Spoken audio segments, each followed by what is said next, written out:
এই লন্ডন শহরের মতন এত বড় জায়গায় আমার একটা কাজ ছিল না, তাই আমি রাস্তার সাইডে বসেছিলাম।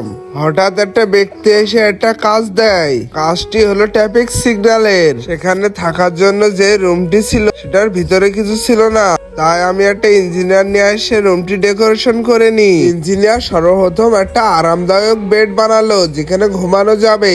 তারপর প্রয়োজনীয় বই এবং মোবাইল চার্জ দেওয়ার জন্য একটা জায়গা বানালো। তারপর প্রয়োজনীয় জামা কাপড় রাখার জন্য একটা জায়গা বানালো।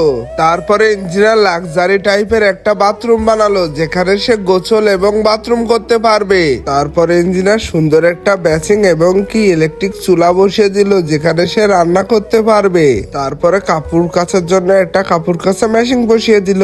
তারপরে ইঞ্জিনিয়ার বিছানার উপরে ল্যাপটপ চালানো এবং খাওয়া দাওয়ার জন্য একটা জায়গা বানিয়ে দিল। বন্ধুরা, ভিডিওটি ভালো লেগে থাকলে চ্যানেলটি সাবস্ক্রাইব এবং ভিডিওটি লাইক করে দেবে।